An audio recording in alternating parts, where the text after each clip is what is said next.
안녕하십니까, 허평강 목사입니다.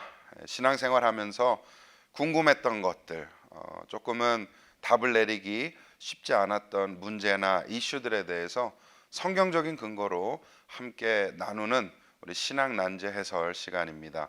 벌써 이제 5주차에 접어들었습니다. 어떻게 여러분 도움이 좀 되시는지 모르겠네요. 준비하면서 또 기도하면서 그런 마음의 소망이 있습니다. 우리 성도님들이 조금이라도 명백한 성경적인 해답들을 좀 누릴 수 있고 또 신앙생활 하는데 조금이라도 도움이 되었으면 하는 마음이 있습니다. 혹시 피드백이나 혹시 저에게 하시고 싶은 말씀이 있으시다면 개인적으로 연락을 주셔도 감사하겠습니다. 자, 오늘은 5주차입니다. 오늘 주제는 조금 예민한 문제이고요, 민감한 문제이고요, 또 참 어려운 문제가 아닐까 생각합니다.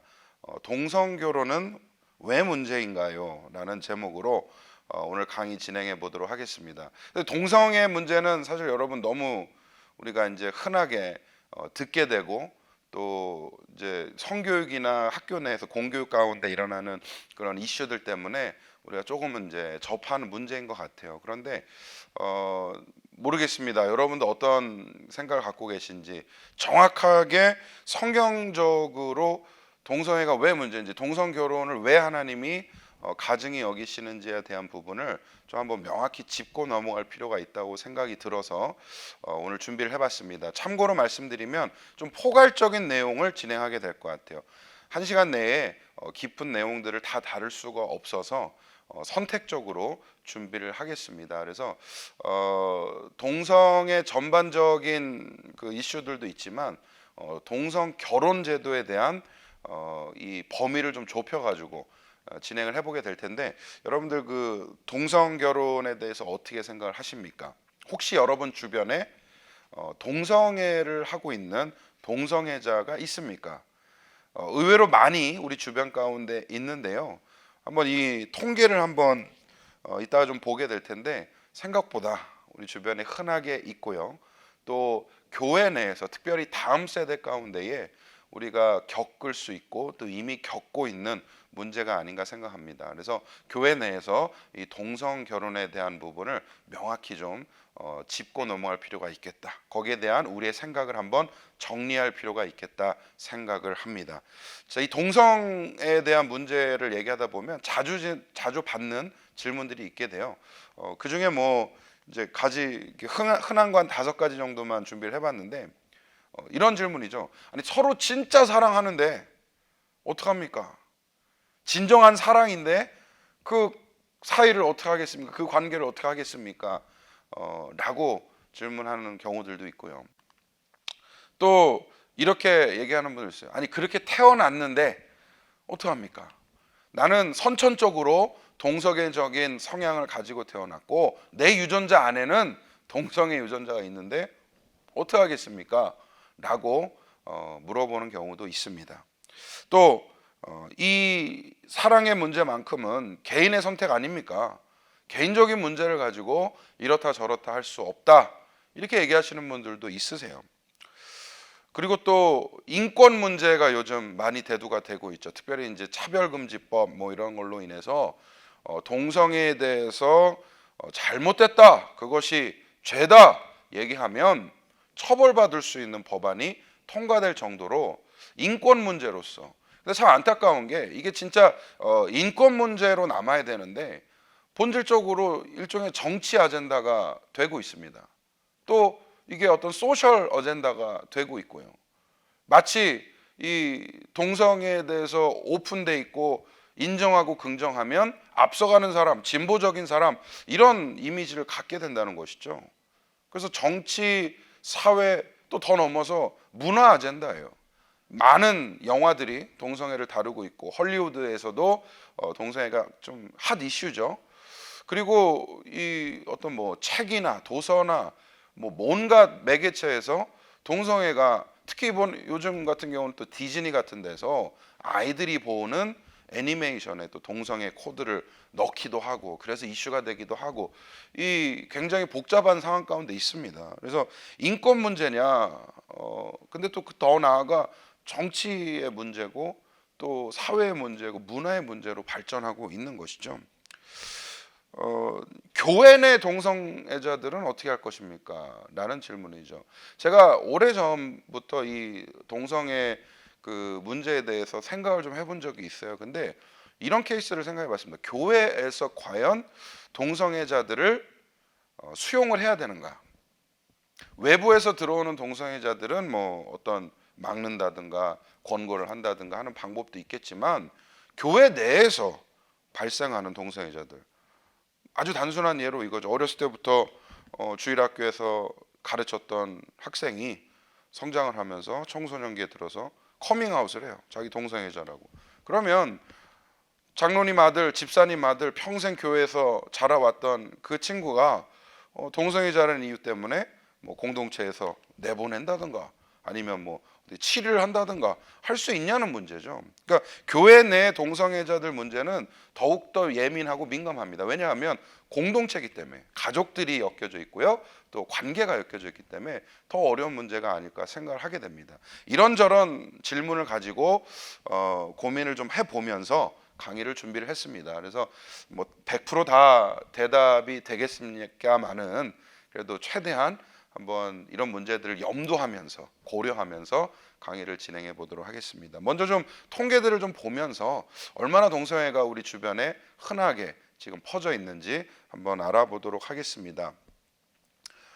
먼저 아까 잠깐 먼저 서두에 드렸던 질문입니다. 여러분 주변에 혹시 동성애자를 알고 계십니까? 라는 질문을 드렸어요. 미국입니다. 미국뿐만 아니라 전 세계입니다. 전 세계적으로 입소스라는 기관에서 설문조사를 했습니다. 정확한 이 질문은요. 혹시 일하는 동료 가운데 아니면 친한 친구들 가운데 아니면 가족 일가 친척 가운데 게이나 레즈비언, 바이섹슈얼, 양성애자 아니면 트랜스젠더가 있습니까? 그러니까 어떤 형태로든 동성애에 참여하고 있는 지인이나 아는 사람이 있습니까? 라고 물어봤는데요. 전체 일반 통계를 보니까 전체로 평균치의 46%가 그렇다라고 대답을 했습니다. 그리고 39%가 없다라고 대답을 했고요. 가운데 13% 정도가 잘 모르겠다라고 대답을 했습니다. 이게 전체 평균치예요. 그럼 나라별로 좀 봤으면 좋겠습니다. 물론 이 스페인, 오스트레일리아 같은 상위 나라들이 있어요. 뭐 63%, 61% 과반수가 넘는 사람들이 이미 주변에 동성애자들과 같이 살고 있다라고 대답을 했습니다. 미국 같은 경우는 어떨까요? 미국은 58%입니다. 절반이 넘어요. 절반이 넘는 사람들이 주변에 적어도 한 명 이상은 있다라는 것이죠. 캐나다도 마찬가지고 과반수가 넘고요. 아르헨티나까지는 그런 것 같아요. 그리고 이제 그 밑으로가 과반수로 줄어드는데 맨 마지막에 이제 대한민국이 있습니다. 대한민국 같은 경우는 4%만이 그렇다라고 대답을 했고 79%가 아니다라고 대답을 했습니다. 그러니까 미국과 한국의 온도 차이가 좀 있는 것 같습니다. 미국은 훨씬 더 많이 오픈돼 있고 많이 이제 접할 수 있는 기회들이 있고 아직까지 한국은 그렇지는 않다라는 점이 이번 그 조사 결과에서 나온 것 같습니다. 물론 이제 최신은 아니에요. 2013년도 결과 조사긴 한데 지금은 또 많이 달라졌을 거란 생각이 듭니다. 넘어가 볼게요. 자, 그러면 이 동성 결혼을 합법화한 국가들이 있습니다. 어느 나라들이 있는지 한번 좀 정리된 걸 가져와 봤는데요. 스타티스타라는 기관에서 준비한 자료입니다. 최초로 동성애를 합법화했던 결혼을 합법화했던 네덜란드가 2000년도에 시작을 했고요. 작년까지 오스트리아와 이제 타이완이 작년에 합법화를 했는데 이 타이완이 의미가 있는 게 뭐냐면 중요한 이유가 뭐냐면 아시아권에서는 최초라는 겁니다. 그러니까 대만이 아시아에서는 최초로 동성애 결혼을 인정하고 합법화했다라는 거. 그러니까 게이들이나 레즈비언들이 이 나라들에서는 정상적으로 결혼 신고를 하고 결혼 생활을 할 수 있다라는 것이죠. 그리고 모든 혜택과 모든 것들을 누릴 수 있고요. 또 똑같이 이혼이나 이런 과정들도 이성 커플들과 동일하게 할 수 있다라는 겁니다. 뭐 미국도 지금 2015년도에 합법화를 했죠. 물론 주마다 이제 규정이 좀 다르고 그러겠지만 어쨌든 연방 정부상 그렇게 됐다라는 것. 한국도 모르겠습니다. 언젠가는 이 주류에 또 들어가지 않을까라는 걱정이 있고요. 언젠가 될지 모르겠지만 분명히 이런 것들을 이미 지금 논의하고 있고요. 그러니까 이 동성애 합법화를 논의를 하고 있습니다. 그래서 차별금지법부터 시작을 해갖고 점차 강도를 올리겠죠. 그래서 우리도 깨어 있어서 기도해야 합니다. 그리고 반드시 막아야 될 제도가 아닌가 생각을 해봅니다. 많은 나라들이 이렇게 있어요. 근데 이렇게 리스트만 보면은 좀 눈에 확 안 들어올 것 같아가지고 지도를 놓고 한번 분포도를 한번 보도록 하겠습니다. 여러분 보시는 이 세계 지도 가운데에 붉은 계열, 붉은색 계열은 전부 다 합법화를 했거나 아니면은 이혼, 사실혼을 인정하는 나라들입니다. 그래서 뭐 지금 보시면 뭐 대부분 요 서쪽으로는 파란 거를 보실 수가 있고요. 그다음에 이제 붉은 계열, 노란색부터 붉은 계열은 금지를 하거나 아니면 처벌이 있는 나라들입니다. 동성애에 대해서 심지어는 사형 제도도 있는 나라가 있어요. 중동에 보이시는 것처럼 빨간 나라일수록 이 동성애에 대한 처벌이 높다라는 걸 보실 수가 있겠습니다. 이렇게 전체적으로 보게 되면 저는 그렇게 보여요. 여러분 어떠실지 모르겠지만 서방과 동방으로 나뉘는 것 같아요. 흔히 말하는 서방 국가들은 이미 이제 동성애를 허용을 하고 또 심지어 동성 결혼을 제도화해서 실시를 하고 있는 모습을 볼 수가 있고요. 아직까지 동방 쪽은 거기까지는 못 간, 또 심지어는 어떤 제한적인 나라들은 적극적으로 동성애에 대해서 금지를 하고 또 처벌을 하고 있다는 사실을 보게 됩니다. 좀 흥미로운 거죠. 또 하나의 이제 지도를 하나 보여드릴 텐데 이게 동성애 허용에 대한 찬반 분포예요. 찬반에 대한 분포입니다. 허용해야 된다. 80%, 60%, 뭐 캐나다 80%, 미국 60%, 이 미대륙권은 이렇게 보여요. 그리고 뭐 당연하겠죠. 서유럽 국가들은 적극적으로 찬성을 하고 있고 허용해서는 안 된다라는 의견을 가진 쪽이 또 동쪽으로 치우쳐 있는 것을 보게 됩니다. 뭐 러시아, 중국, 우리나라도 59%나 돼요. 물론 이제 이 정확도나 이런 것들은 뭐 조금 달라질 수 있겠지만은 어쨌든 일반적인 통계로 봤을 때는 그렇습니다. 그리고 이제 뭐 인도네시아나 동남아시아권에서도 적극적으로 반대를 하고 있고요. 뭐 종교적인 이유가 될 수도 있겠습니다. 역시 중동권도 적극적으로 반대를 하고 있고요. 호주 같은 경우가 79%, 80% 가까이 찬성을 하고 있는 모습을 보게 됩니다. 딱 봐도 세계 균형이 보이죠. 동과 서로 나뉘게 되는 그런 것 같습니다. 그러면 이제 이 연령대, 이거 죄송합니다. 이거는 이제 종교별로 이 동성애에 대해서 찬성한다, 반대한다라는 조사한 결과인데요. 재밌습니다. 파란 선이 찬성한다고, 빨간 선이 반대한다입니다. 전체 평균을 내보니까 47대 47 똑같아요. 거의 반반입니다. 그러니까 전체 평균을 봤을 때, 종교별로 봤을 때요.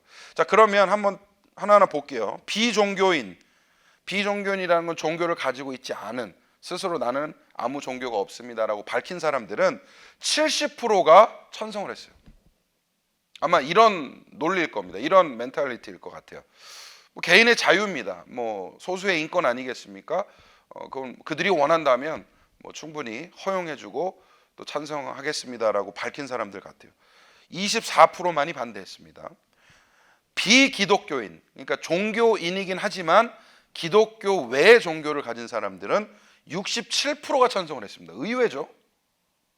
67%가 뭐 이런 사람들은 이렇게 생각하는지 모르겠어요. 뭐 종교적인 관용을 가지고 또 인권을 존중하는 마음으로 또 사랑의 마음으로 뭐 찬성한다 이런 생각을 하는 것 같아요. 67%가 찬성을 했습니다. 캐톨릭은 어떨까요? 52%, 과반이 넘어요. 찬성이에요. 41%만이 반대한다고 그랬습니다. 자, 그러면 이제 그 기독교 쪽으로 한번 들어오는데 미국 통계입니다. 미국 통계인 것을 감안하시고 보시면 되겠습니다. 백인의 주류 교단입니다.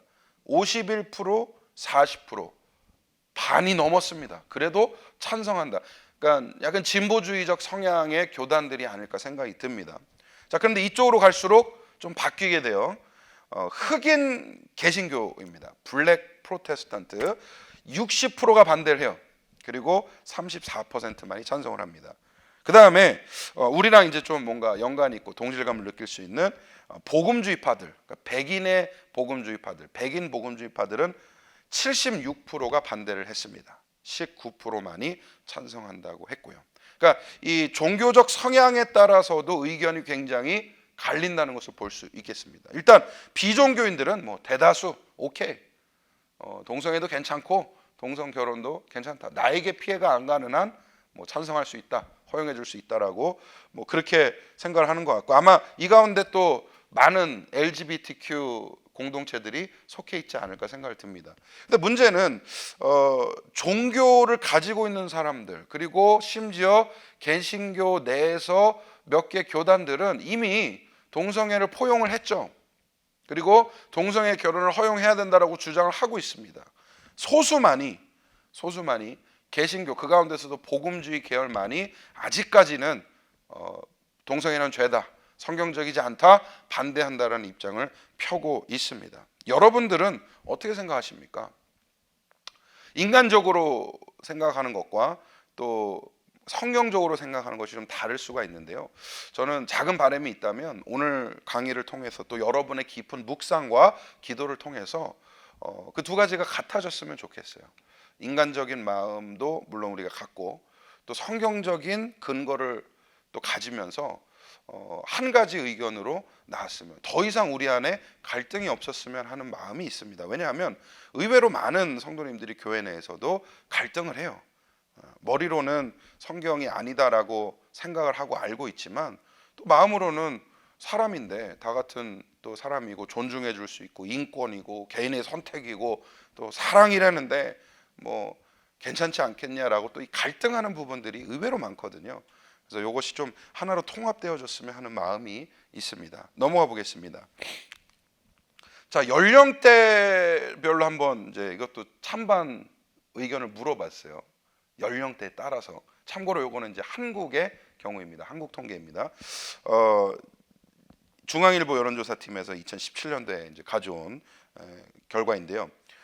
19세부터 29세까지, 그러니까 젊은 층이죠. 무려 67.2%가 찬성을 했습니다. 동성애 가능하다, 동성 결혼도 허용해야 된다라고 찬성 의견을 냈고요.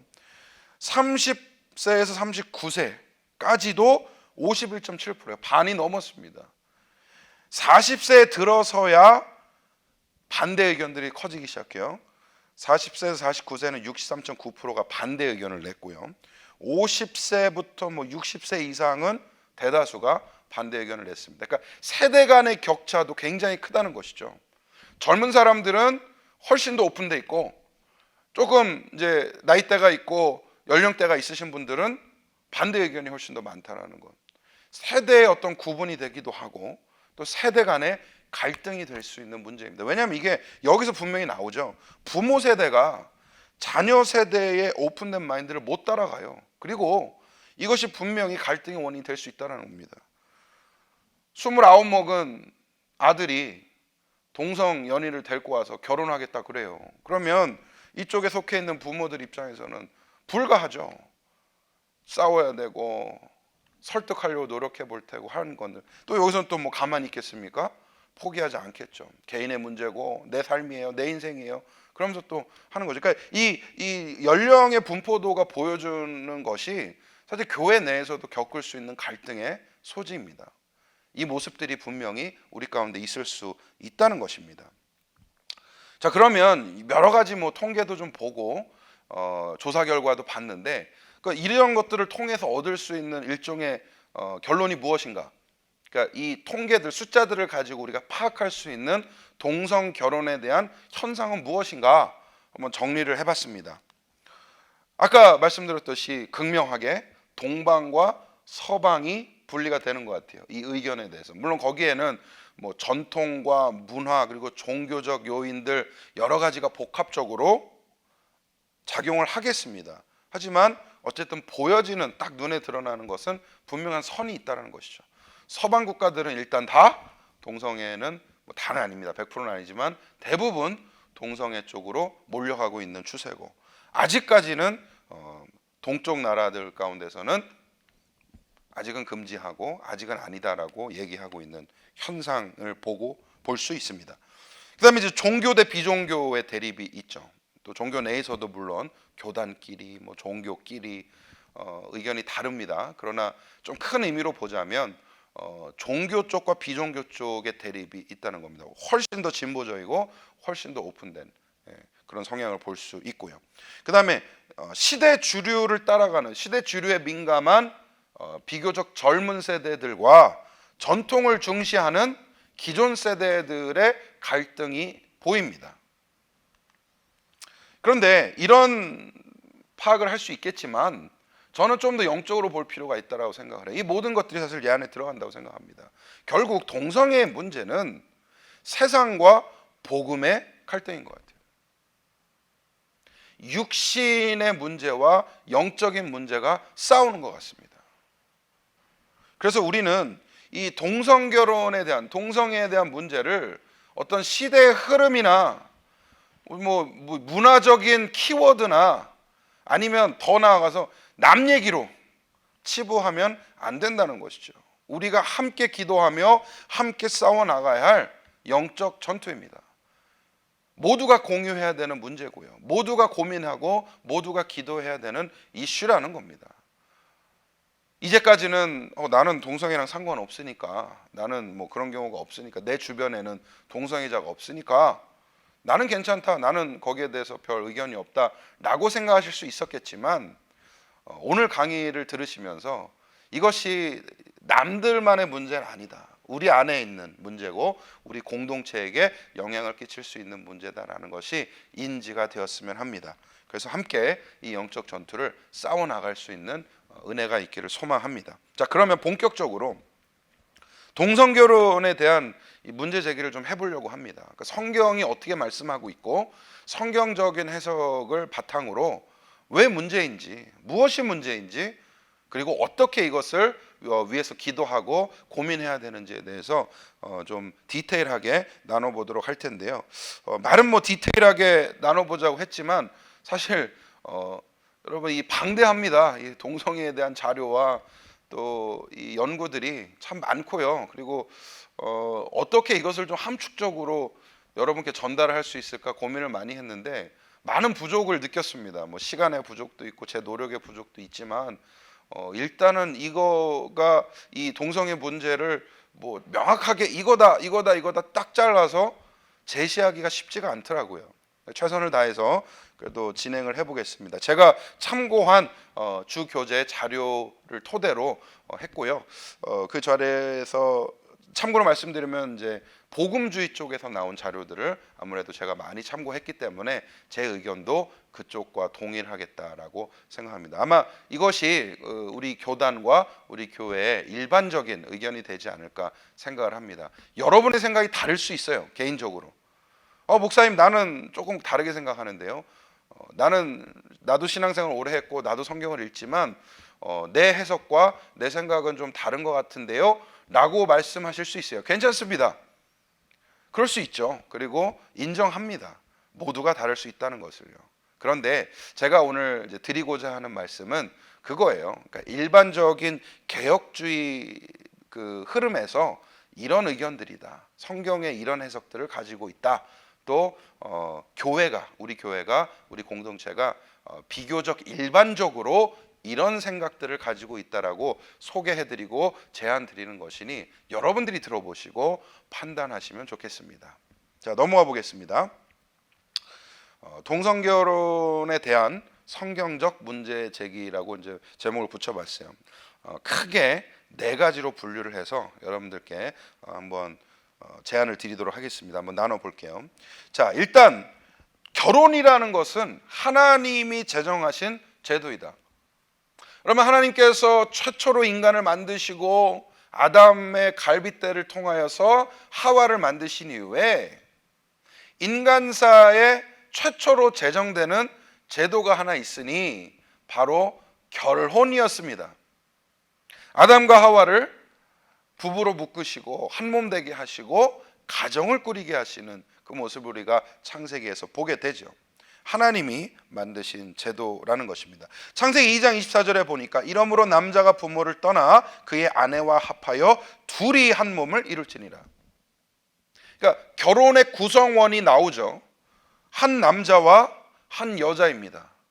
그 조건은 부모를 떠나 둘이 한 몸을 이룬다는 것이 결혼의 전제 조건이에요. 하나님이 만드신 제도 가운데 남자와 여자가 하나를 이루는 것이 결혼이라는 겁니다. 여기에서 벗어나게 되면 그것은 하나님이 만드신 결혼 제도와는 다른 것이고 또 오히려 하나님이 정하신 제도에 반하는 것이 되는 것이죠. 한 남자와 한 여자의 결합을 결혼이라고 부르는 것은 창조 때부터 내려온 하나님의 법칙입니다. 이제까지 대다수가 어쨌든 공유를 하고 있는 가치이고요. 또 많은 문화권, 또 많은 종교권, 이 문화와 종교를 뛰어넘어서 결혼이라는 제도는 동일하게 모양은 다를 수 있고 풍습은 다를 수 있지만 비슷한 개념으로 이제까지 인류사 가운데 자리 잡고 있다는 말입니다. 남자와 여자 분명하게 창세기가 밝히고 있죠. 그래서 히브리서 13장 4절에 모든 사람은 결혼을 귀히 여기고 침소를 더럽히지 않게 하라. 음행하는 자들과 간음하는 자들을 하나님이 심판하시리라. 그러니까 이 히브리서 말씀의 결혼의 전제는 창세기 2장에서 밝혔던 하나님이 최초로 만드신 원리, 법칙, 그 제도를 의미하는 것이죠. 하나님이 만드신 그 결혼 개념을 귀히 여기고 간음하지 말라, 또 음행하지 말라, 하나님이 그것을 싫어하시고 심판하신다라고 분명히 밝히고 있습니다. 구약과 신약을 관통하는 똑같은 결혼의 개념인 것입니다. 한 남자와 한 여자의 결합으로서의 결혼, 성경이 강조하고 있는 부분이죠. 이 부분에 대해서 사실은 우리가 어려움을 갖고 있지 않습니다. 결혼이라는 건 당연히 한 남자가 하는 것이다라고 우리가 알고 있죠. 그리고 그것을 여태까지 시행해 왔습니다. 우리도 그런 결혼 생활을 하고 있습니다. 그런데 이것이 많이 바뀌고 있어요. 더 이상 남자와 여자와의 결합이 결혼은 그것만이 결혼이 아니다라고 주장하는 것이죠. 남자와 남자가 결혼할 수 있고 여자와 여자가 결혼할 수 있고 남자도 아닌 여자도 아닌 그 중간 어디쯤에 있는 사람도 비슷한 사람과 결혼할 수 있다라고 주장하는 시대가 되었습니다. 하지만 하나님이 제정하신 결혼제들은 분명한 원칙과 분명한 원리를 가지고 있죠.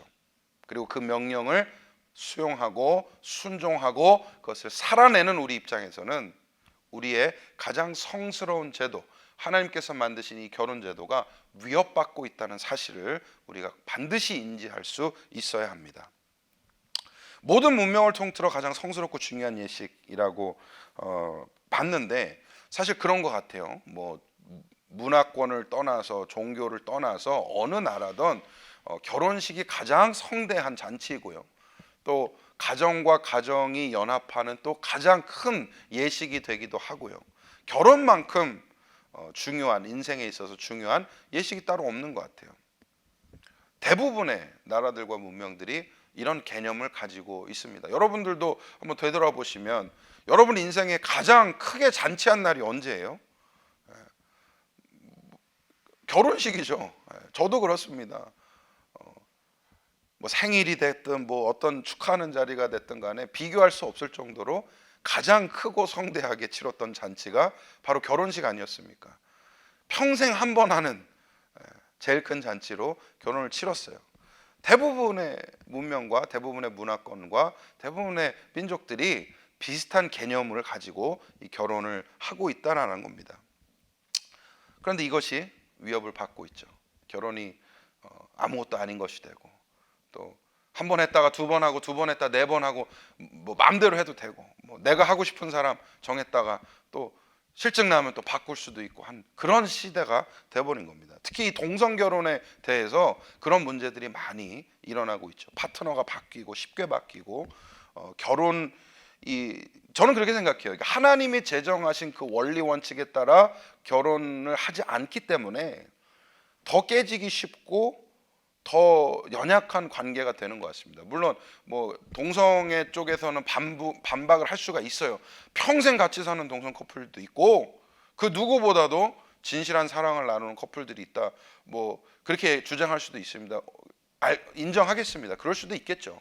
어떤 케이스들은. 근데 많은 경우들이 그렇지 못하라는 거죠. 왜냐하면 동성애자들이 파트너를 빈번하게 바꾼다는 뭐 그런 일들과 얘기들과 또 연구 결과들이 있으니까요. 분명히. 그렇다고 뭐 이성 커플이 그런 문제가 없느냐? 그렇지도 않죠. 그러니까 사실 사람이 연약해서 사람이 죄성을 가지고 있어서 완벽한 어떤 결혼은 없는 것 같아요. 근데 그럼에도 불구하고 하나님이 제정하신 결혼 제도에 최대한 따르고 거기에 순종하면서 주어준 하나님께서 주신 배우자를 사랑하고 아끼는 그 기본적인 결혼의 개념이 이 하나님이 제정하신 제도로부터 나왔다는 것을 잊지 말아야겠습니다. 예수님도 이 결혼에 대한 강조를 하셨고요. 그리고 동성애에 대한 워닝을 분명히 하셨어요.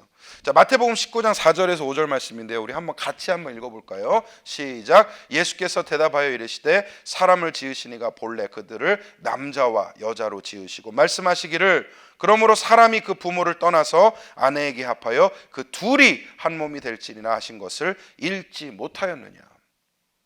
예수님도 하나님의 창조 원리를 언급하시면서 하나님께서 지으시니 창조주 하나님께서 사람을 남자와 여자로 만드셨고 그 둘이 합하여 한 몸을 이루는 이 결혼이라는 근본적인 가치와 근본적인 원리를 너희가 알지 못하느냐 라고 강조하고 있습니다. 여러분, 예수님이 이렇게 말씀하신 이유가 있겠죠. 그 당시 풍토에서도 분명히 결혼을 경시하고 또 동성애 문화나 이런 것들에 빠진 사람들이 있을 거라 생각을 합니다.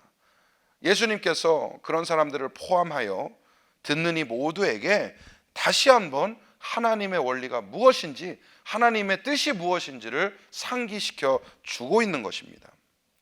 넘어가 보겠습니다. 저는 이렇게 생각합니다. 사람이 만든 것이라면 사람이 바꿀 수 있어요. 사람이 만든 제도라면 사람이 바꿀 수 있습니다. 뭐 헌법 같은 것도 결국 사람이 만들잖아요. 그 나라에 맞게, 그 문화에 맞게, 또 그 건국 취지에 맞게 법들이 제정이 됩니다. 그런데 시간이 지나면서 좀 구태여된 법들이 있을 수 있고 상황이 바뀌어서, 사회가 바뀌어서 업데이트 돼야 되는 법안들이 있어요. 그래서 국회가 있는 것 아닙니까? 수정을 하기도 하고 바꾸기도 하고 폐지를 하기도 합니다. 사람이 만든 것이니까 사람이 바꿀 수 있는 것이죠. 자, 그런데 우리가 성경을 통해서 봤듯이 결혼이란 것이 하나님이 만든 것이라면 사람이 바꿀 수 없습니다. 하나님이 만드셨는데 어떻게 사람이 바꾸겠습니까? 바꾸실 분이 있다면 하나님밖에 없겠죠. 그러나 아직까지 제가 아는 한 하나님께서는 결혼 제도에 대한 변경이나 수정이나 폐지가 없다고 알고 있습니다. 여전히 성경은 유효하고 여전히 하나님의 말씀은 건재하기 때문이죠. 우리가 마음대로 바꾸거나 수정할 수 있는 문제가 아닙니다. 동성결혼은 창조 질서, 즉 하나님이 제정하신 규정 안에 있지 않고 그 질서에서 벗어나는 제도가 되겠습니다. 분명하고 명확한 부분입니다. 동성결혼은 하나님이 가증히 여기시는 죄입니다. 물론 제가 구약에 있는 여러 구절들을 소돔 땅도 그렇고 그런 사건들이나 이런 것들을 다 가져올 수 있는 것 같은데 여러분 아시니까 그 내용들을 아시니까 굳이 그렇게 하지 않겠습니다. 몇 가지 이제 제가 인용하는 신약의 구절들이 있지만 성경을 통틀어서 이 부분은 명확하죠.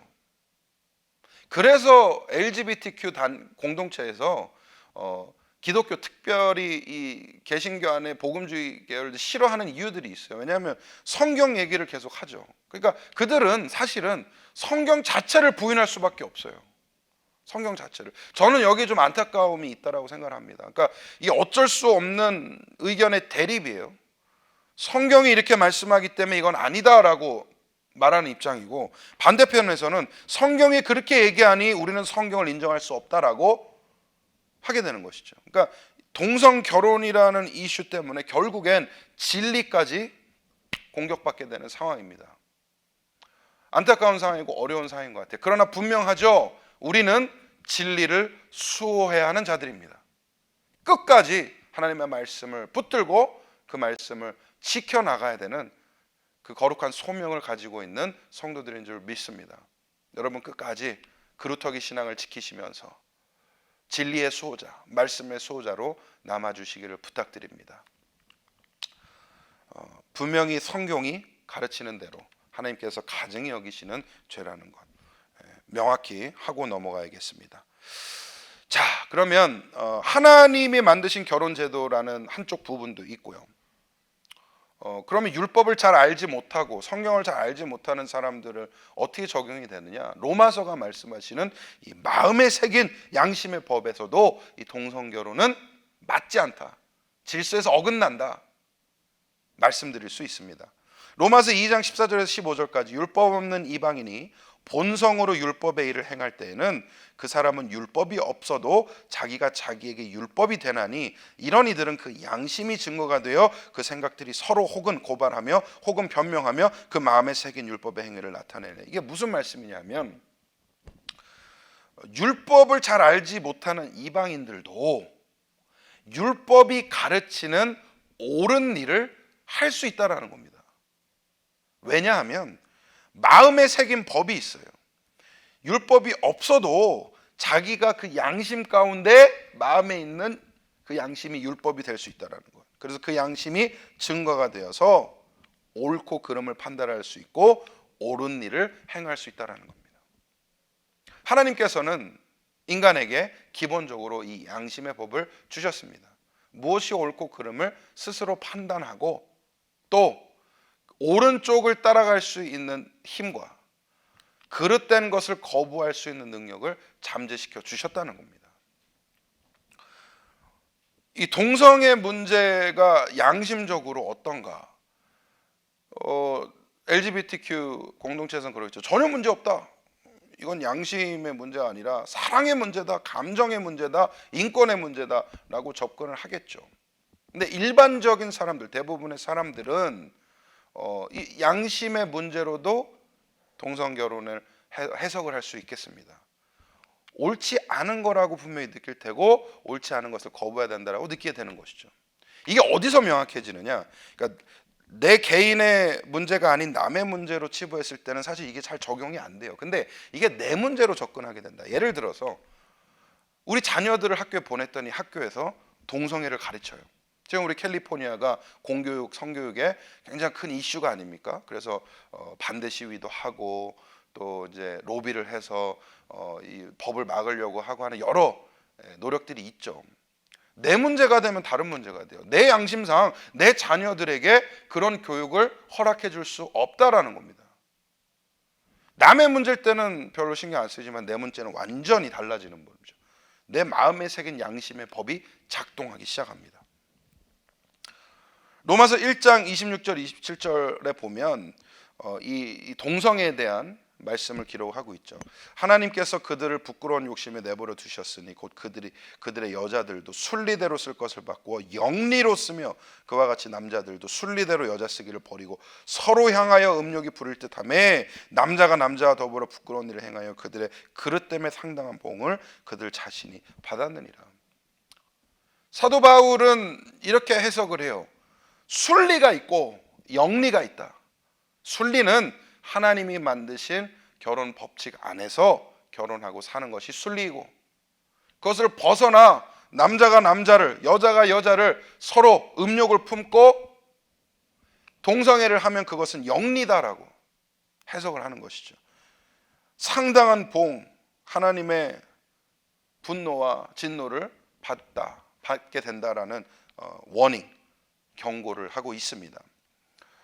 이 말씀을 가지고 이 말씀 가운데 우리 마음팍에 새겨져서 우리 양심의 법이 작동하여 동성애에 대한 바른 판단을 내릴 수 있을 때 교회가 건강할 줄 믿습니다. 왜냐하면 말씀만 강조하고 율법만 강조하고 이것이 그렇다, 성경에 그렇게 말한다 그러면 머리로는 알지만 마음으로 동의가 잘 안 돼요. 그런데 이 말씀대로 뭐가 원칙이고 뭐가 옳은 것인지 마음으로 이해가 되면 우리 양심의 법이 작동하여서 그것은 옳지 않다, 그것은 그릇된 것이다라고 바로 인지하고 판단할 수 있다는 것입니다. 넘어가겠습니다. 그리고 이런 주장들을 하죠. 동성애자들은 그렇게 태어났다, 그런 성향과 그런 유전적인 요인들을 가지고 태어났다, 그러니 본인도 어쩔 수 없다. 그러니까 이 성전환 수술을 받는 트랜스젠더들이 가장 많이 하는 게 그건 것 같아요. 나는 태어난 것은 남자로 태어났지만 원래 마음과 본질은 여자다. 그러니까 나는 맞지 않게 태어났다. 그래서 나는 이제 내 몸을 바꿔야겠다. 그래서 수술을 하고 또 남자가 반대로 여자가 되기도 하고 그렇게 태어났다라는 주장들을 합니다. 그런데 뭐 자세하게 제가 자료를 다 제시를 못해요. 이제 시간이나 공간의 제약 때문에. 그런데 결론은 이겁니다. 동성애 유전자에 대한 과학적 근거가 전무해요. 그러니까 그런 유전이 있다, 그런 유전자가 있다라는 것을 증명해내지 못했어요. 아직도. 그런 유전자를 가지고 태어났다라는 주장이 아직은 성립을 못하고 있습니다. 모르겠어요. 뭐 나중에 뭐 어떤 또 새로운 주장들과 어떤 뭐 증거들을 제시를 할지 모르겠지만, 근데 적어도 지금 이 시점에서 이런 주장은 맞지 않다라는 것이죠. 그렇게 태어났다라는 것, 그런 성향을 갖고 태어났다는 것, 강하게 그런 어떤 urge나 그런 어떤 욕구를 느낄 수는 있어요. 그런데 그것이 그런 유전자를 갖고 태어났다라고 하는 주장에 뒷받침은 될 수 없다는 사실. 유전적 성향이라는 주장도 문제인 것 같아요. 그러니까 나는 그런 성향이 있다. 그러니까 예로 뭐 부모나 조상으로부터 그런 성향을 물려받았다라고 주장하는 것도 문제가 있습니다. 왜냐하면 여러분, 그런 성향들은 여러 가지가 있을 수 있어요. 부모가 알코올 중독이라 나도 알코올 중독 성향이 있다. 부모가 폭력적이어서 나도 폭력적인 성향이 있다. 얘기할 수 있죠. 그런데 그렇다고 해서 알코올 중독이나 폭력성이나 이런 것이 옳은 것이 됩니까? 그렇지 않죠. 여전히 잘못된 것이고 여전히 고쳐야 되는 것이고 여전히 처벌받을 수 있는 문제가 될 수 있다는 사실입니다. 유전적 성향이니까 괜찮다, 그거는 이해해야 되고 포용해야 된다. 그러면 다 포용해야죠. 사람 죽여놓고 아니 나 유전적 성향이 있어서 나는 그런 유전자가 있어갖고 살인자의 유전, 아 그래요? 그러면 그럼 어쩔 수 없네요. 괜찮습니다. 가시죠. 이럴 수가 없잖아요. 처벌 받아야 하고 반드시 격리돼야 되는. 그러니까 그런 맥락에서 생각해 봤을 때 이런 주장들이 과연 타당한가? 그리고 이런 주장들을 받아들일 수 있는가? 고민해 볼 필요가 있겠습니다. 저는 이렇게 결론적으로 얘기하고 싶어요. 그러니까 여전히 동성애는 비자연적이라는 것이죠. 그러니까 어떤 주장을 하던 간에 유전이든 성향이든 물려받았든 후천적으로 생겨났든 어찌되었든 간에 동성애는 비자연적인 현상이다, 비자연적인 성향이다 라고 말씀드리고 싶습니다. 이 동성결혼에 문제가 있죠. 후손을 생산할 수가 없어요. 뭐 당연한 얘기죠. 한 남자와 한 여자가 결혼하여 이루는 것이 가정이고 그 사이에서 열매로 나오는 것이 자식이고 후손인데 동성결혼은 당연히 할 수가 없죠. 그래서 동성 커플들이 선택하는 그 옵션이 있습니다. 그러니까 입양을 해요. 그러면서 이거를 또 포장을 하죠. 그러니까 동성결혼이 합법화가 되면 많은 고아 문제가 해결될 수 있다. 입양하는 수가 많기 때문에 이것들이 해결될 수 있다라고 또 주장하기도 합니다. 그런데 실제로 동성 커플의 입양 문제는 여러 가지 이슈들을 낳아요. 왜냐하면 그렇게 오래 평생 같이 사는 동성 커플이 많지가 않아요. 그 가운데에서 오는 관계의 어떤 단절이나 깨짐이나 이혼이나 이런 문제에서 오는 자녀들의 피해와 상처가 상당합니다. 그리고 동성 커플에 입양된 아이들이 또 겪는 어려움들이 있을 수 있다는 사실이죠. 학교에서 좀 다르잖아요. 엄마 모시고 와 그랬더니 아빠가 와요. 어머니 오시라고 했는데 제가 엄마인데요. 이런 상황들이 오는 것이죠.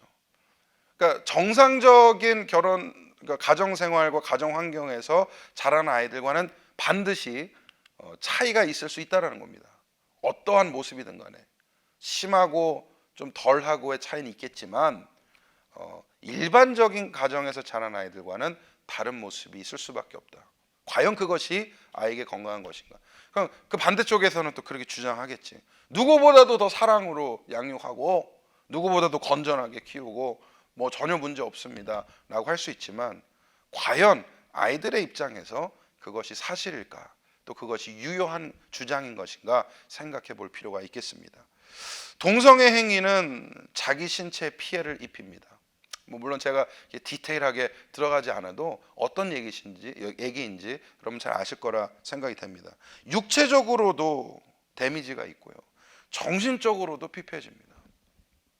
이런 심리 연구나 이제 그런 요즘 들어서 많이 이렇게 활성화가 되고 있고요. 여러 가지 연구 자료들이 나오고 있어요. 그래서 정신적으로 피해, 그러니까 각종 우울증, 또 컴플렉스, 조울증, 바이폴라 같은 이슈들이 많이 나오고 있거든요. 그래서 육체적으로뿐만 아니라 정신적으로도 큰 피해를 입고 있다라는 사실. 그래서 그 돌아온 사람들 있잖아요. 동성애에 빠졌다가 돌아온 사람들이 얘기하는 거, 인터뷰하는 것, 혹은 간증하는 내용들을 돌아보면 이 동성애가 호기심으로 시작이 돼서 어떤 육체의 쾌락을 탐욕하는 단계로 갔다가 나중에는 완전히 사람이 피폐해진다는 것이죠.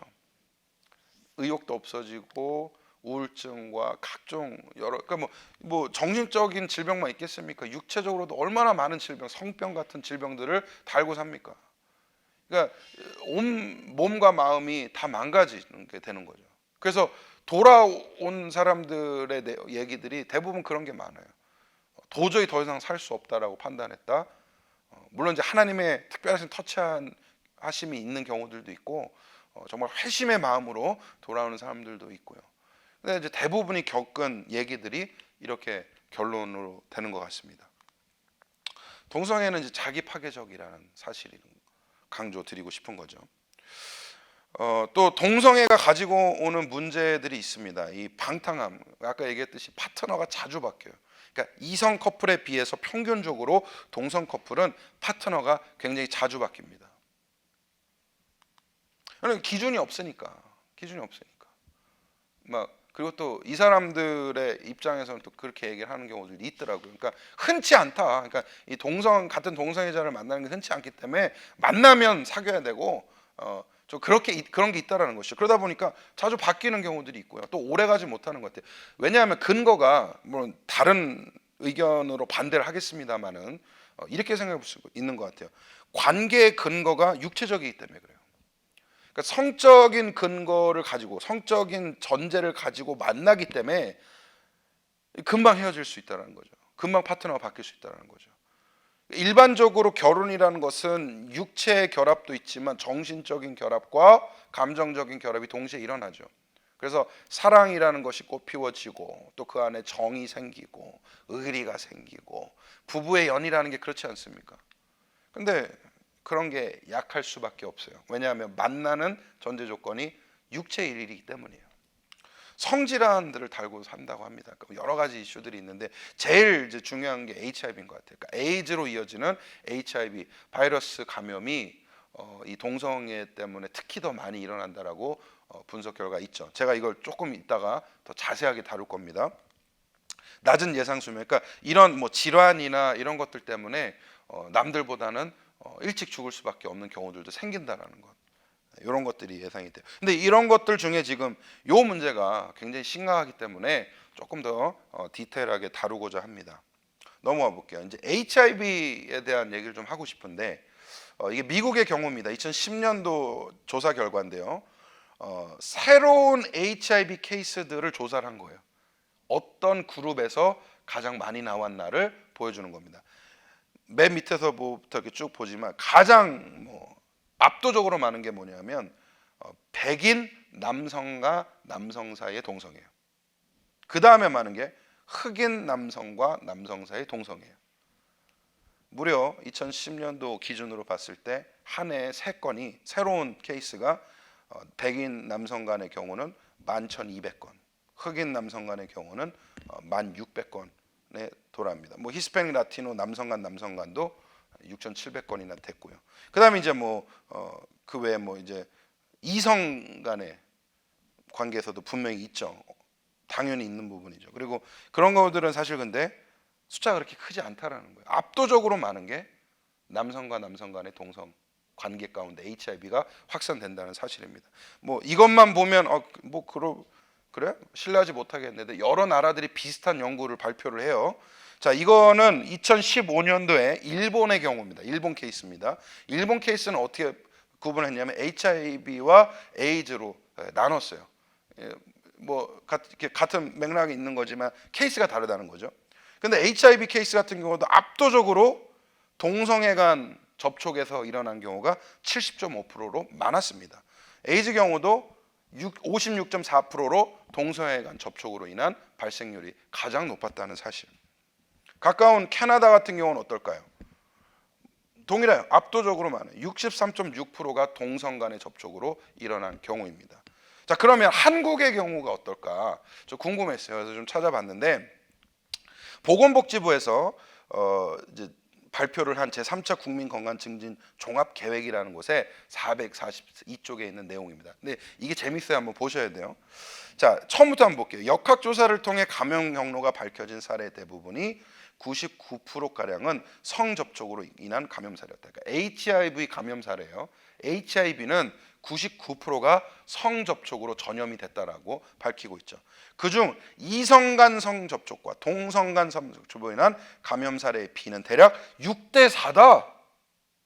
좀 의아하죠? 이성 6, 동성 4. 3,364명 대 2,216명으로 이성간 성접촉이 더욱 흔한 전파 경로인 것으로 확인되고는 있다. 근데 여기까지만 딱 잘라서 보면 동성애자들이 그렇게 주장하는, 이걸 보고 그렇게 주장을 하는 거. 심지어 이 자료를 가지고 책을 쓴 사람도 있어요. 봐라, 동성애 문제가 아니다. 이성 간의 접촉에서 감염되는 경우가 더 많다라고 주장을 하죠. 그런데 이 자료를 낸 보건복지부에서 어떻게 해석을 하느냐? 그러나 동성애자의 경우 역학조사에 응할 때 실제 성 정체성을 솔직하게 밝히지 못하는 경향이 있고, 이게 더 중요해요. 전체 HIV 감염인의 91.7%가 남성에 편승돼 있음을 감안할 때, 그러니까 이 HIV 감염자가 절대적인 대다수가 남자들이라는 거예요. 91.7%가. 우리나라는 아직까지 남성 동성애자 간 성접촉이 주요 전파 경로인 것으로 인정된다. 보건복지부가 설문조사를 했는데 이런 결과가 나왔는데 스스로 해석을 해본 거죠. 일단은 솔직하게 성정체성을 안 밝히는 사람들이 대부분이고, 왜냐하면 아직까지 한국은 문화적인 그 요소들이 있잖아요. 아직까지는 커밍아웃하기 힘들고 사회적으로도 쳐다보는 눈들이 있고 하니까 거기에 대해서 솔직하게 못한다. 그런데 재밌는 건 압도적인 HIV 감염의 비율이 91.1%가 남자들이다. 말이 안 되죠. 왜냐하면 이성간 성접촉에서 전염된 케이스라면 그게 60%에 달한다면 여자의 감염 비율도 높아야죠. 이성간에 접촉한 건데. 그런데 91.7%가 다 남자라는 거예요. 그러니까 보건복지부에서도 그런 결론을 내리는 것이죠. 남성 간의 동성애 접촉으로 인한 감염이 가장 많다라고 해석을 하는 겁니다. 그게 맞겠죠. 그리고 다른 나라들도 그렇게 해석하고 그런 결과들을 내니까. 자, 넘어가 보겠습니다. 2016년 7월 18일 이제 삼성서울병원에서 조사한 내용이에요. 이 데이터를 이제 가지고 나온 내용인데 이런 결론을 내렸더라고요. 성소수자 그룹과 비성소수자 그룹, 그러니까 한마디로 동성애 그룹과 이성의 그룹을 나눠서 조사를 한 건데요. 동성애 그룹이 이제 청소년들에 한해서 조사한 결과입니다. 음주와 흡연에 노출될 위험이 각각 2.84배, 4.2배, 약물 사용과 폭력에 노출될 위험도가 13.5배, 8.09배 달했다. 우울감 2.23배, 자살 충동 2.75배, 자살 시도 4.18배 등으로 나타났다는 거죠. 이런 자료를 보고도 동성애가 문제가 없다. 개인의 선택이다. 인권의 문제다. 라고 얘기할 수 있을까요? 우리의 자녀들과 다음 세대들이 이런 위험에 노출되어 있다라는 겁니다. 동성애가 편만해지게 되면 아까 봤듯이 HIV 문제라든가 각종 문제들이 훨씬 더 심각해진다는 것. 우리가 자료를 통해서 통계를 통해서 알 수 있는 사실입니다. 동성애 문제는 동성애적 성향이 문제라고 생각하지 않아요. 왜냐하면 누구나 죄를 향한 성향을 가지고 있어요. 동성애뿐만 아니라 다른 죄에 대한 성향도 분명히 갖고 있죠. 중독에 대한 성향, 뭐 도박이나 뭐 이런 거, 약물이나 이런 성향들은 누구나 가지고 있어요. 폭력적인 성향 다 있죠. 여러분 미운 사람 나타나면 주먹 들고 싶은 마음이 생기잖아요. 해코지하고 싶은 마음이 생기고. 그런데 그렇게 합니까? 그런 성향이 있더라도 그렇게 시행하지는 않죠. 왜냐하면 우리 안에는 말씀이 있고 양심이 있고 또 스스로 판단할 수 있는 그런 능력이 있기 때문이에요. 무엇이 옳고 그른지 판단하고 그런 것은 멀리하고 옳은 것을 따라가고자 하는 의지와 능력이 있기 때문입니다. 동성애의 진짜 문제는 실제 행위에 있다라는 거예요. 몰라요. 뭐 어떤 호기심에 아니면 어떤 뭐 미디어 노출에 의해서 우리 자녀들이, 청소년들이 아니면 그 누구가 됐든 간에 동성애적인 성향을 가질 수 있다고 봅니다. 호기심이 있고 뭐 그게 뭘까, 어떤 걸까, 뭐 이럴 수 있잖아요. 그리고 뭐 학교 생활하다 보면 동성애가 간에 어떤 이게 우정인지 사랑인지 좋아하는 마음이 있으니까 헷갈리기도 하고. 그런데 그런 성향이 있다고 해서 다 글로 가지는 않는다는 것이죠. 진짜 문제는 뭐냐? 그 성향을 실제 행위로 옮길 때 문제가 된다는 겁니다. 모든 이 잘못된 성향이 다 같은 원리예요. 폭력적인 성향이 있음에도 불구하고 처벌받는 자와 처벌받지 않는 자의 차이는 무엇이냐? 같은 성향을 갖더라도 실행하느냐 실행하지 않느냐의 차이거든요. 저는 교회가 이런 동성애적인 성향을 가지고 있는 그런 영혼들을 품어야 한다고 생각합니다. 그리고 바로 가르치고 그들과 함께 기도하면서 이겨낼 수 있는 여건을 만들어주는 것이 가장 중요하다고 생각합니다. 이 단계까지 가지 않도록. 그런데 방치해요. 모른 척해요. 아니다라고 거부하고 거절합니다. 부인하는 것이죠. 이게 일로 넘어가는데 순식간일 수 있어요. 여러분 가정 가운데 자녀들 중에 혹여라도 이런 성향을 가지고 있는 친구들이 있을 수 있습니다. 그리고 그것이 드러날 수 있어요. 그런데 그때 품지 않고 해결해 주지 않고 그것을 어떤 케어가 없다면 일로 넘어갈 수 있는 가능성이 매우 높다는 것이죠. 문제 없어요. 여기까지는. 성향은 누구나 가질 수 있고 감정은 누구나 느낄 수 있으니까. 근데 여기로 가니까 문제인 것이죠. 그 전에 우리가 품어야 돼요. 가정 내에서 또 교회 내에서 공동체적으로 우리가 함께 품고 기도해야 될 문제가 아닌가 생각합니다. 자, 이 동성애에 대한 이제 말씀을 한번 보도록 할게요. 레위기 18장인데 뭐 여러분 이제 잘 아는 내용이라서 그렇게 뭐 새롭진 않습니다. 그러나 레위기에서 분명히 말씀하는 것은 여자와 동침한 같이 남자와 동침하지 말라. 이는 가증한 일이다. 하나님께서 싫어하시는 일이다. 이 모든 일로 스스로 더럽히지 말라. 너희 앞에서 쫓아낸 족속들이 모든 일로 말미암아 더러워졌고 그 땅도 더러워졌으며 내가 그 악으로 말미암아 벌하고 그 땅도 스스로 그 주민들을 토하여내느니라. 하나님께서 심판하셨던 우상 숭배 이방 민족들이 이런 동성애 행위들을 하고 있었으니 하나님께서 그것을 가증히 여기시고 징벌하시고 토해내셨다. 너희는 그 주류를 따르지 말아라. 그 성향을 따라가지 말아라라고 하나님께서 말씀하고 있습니다. 자, 그러면 결론으로 다가가 봅니다. 동성결혼은 하나님이 창조하신 이성결혼의 목적을 이루지 못한다. 사실이죠. 생육하고 번성하여 땅에 충만하라. 모든 것을 다스리라. 또 가정을 통해서 주신 하나님의 은혜, 가정을 통해서 이루어주시는 다음 세대 교육과 양육, 이 모든 것들이 사실 동성결혼 안에는 어렵다라는 겁니다. 불가능한 것들이 있죠. 나이를 알 수 없고요. 정상적인 가정의 형태가 이루어지기 어렵다라는 것. 또 다음 세대들을 일반적이고 또 건강하게 키워내는데 어려움들이 있을 수 있다라는 겁니다. 그래서 이 하나님이 창조하신 원래 결혼 목적을 이행하지 못한다. 왜냐하면 그 제도 밖의 일이기 때문이죠. 동성애는 성경이 명시하던 명백한 죄악된 행위다. 동성애 행위가 죄악된 행위입니다. 그런데 이것을 분명히 하고 싶어요. 호기심과 성향들은 가질 수 있어요. 우리 자녀들이, 또 우리 주변에 있는 사람들이 품었지 않으면 죄악의 단계로 넘어갈 수도 있다는 겁니다. 그것이 명백해야겠습니다. 자, 동성애는 성전으로 세우신 우리 몸을 파괴하는 행위다. 신체적으로, 정신적으로 피폐해질 수 있는 그런 길이라는 겁니다. 생각해 볼 점, 결론을 내렸는데 결론을 가지고 우리가 좀 생각해 볼 점들이 있다는 것이죠. 죄는 미워하되 죄인은 미워하지 말라라는 어떤 그런 개념을 갖고 있죠.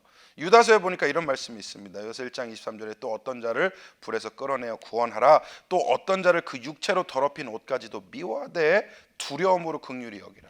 이게 무슨 말일까? 이 불구덩이, 이 죄악의 불구덩이에서 끌어내야 된다. 그리고 그 육체로 더럽혀진 옷까지, 그 죄 때문에 더럽혀진 그 모든 것들은 미워하되 두려운 마음으로 그 영혼을 긍휼히 여기라는 것이죠. 아마 이 말과 일맥상통하는 구절이 되겠습니다. 저는 이 마음이 필요하다고 생각합니다. 동성애라는 그 자체와 그 죄악된 행위들은 우리가 미워하지만 거기에 빠져있는 우리의 자녀들, 우리의 사랑하는 교우들, 우리의 일가 친척들, 우리 지인들, 그들의 영혼까지 미워할 수는 없다는 겁니다. 왜냐하면 그들도 하나님의 백성이고 그들도 구원받아야 될 영혼들이기 때문이죠. 저는 우리 교회가 이 부분에서 명확히 서야 된다고 생각을 합니다. 우리가 안 품으면 누가 품을 수 있겠고, 우리가 거두지 않으면 누가 거두겠어요. 세상으로 편협되고 그 길로 쭉 갈 수밖에 없는 것이죠. 그러나 단호하게 동성애 행위는 금지한다라는 것, 그것은 명확하게 해둘 필요가 있겠습니다. 하나님은 동성애자들도 사랑하신다. 이 전제가 사실 고민이 많이 됐어요. 머리로는 이해가 돼요. 영혼을 사랑하신다는 거. 근데 마음으로 이해가 안 돼요. 제가 이제 준비를 하면서 그런 갈등을 느꼈거든요. 하나님도 동성애자들 사랑하신다. 나도 사랑해야 되는데. 근데 그게 쉽지가 않죠. 쉽지가 않은 것 같아요. 그래서 동성애 행위는 미워하지만 동성애자들 향한 사역은 반드시 이루어져야 된다라고 결론을 맺고 싶습니다. 교회가 이 동성애자들을 품고 이들의 회복과 이들의 어떤 돌아옴, 하나님 앞에 바로섬, 이것들을 위한 사역들을 분명히 이어나가야 된다는 것입니다. 물론 이제 단체들이 이런 걸 전문으로 하는 단체들이 있습니다. 그리고 이런 사역들을 전문적으로 하는 사역자들이 있습니다. 그런데 그들에게만 맡겨놓고 치부하기에는 이 문제가 너무나 광범위하게 퍼져 있고요. 또 교회 내에서, 또 우리 교회처럼 이런 큰 공동체 안에서는 분명히 이슈가 될 수 있는 문제이기 때문에 우리도 그들을 향한 사역이 이루어져야 된다는 사실, 이것을 한번 생각해 볼 필요가 있겠습니다. 진정한 사랑은 구원과 도움의 손길을 내미는 것이다. 이 예수 그리스도의 사랑의 정신을 잃지 않았으면 합니다.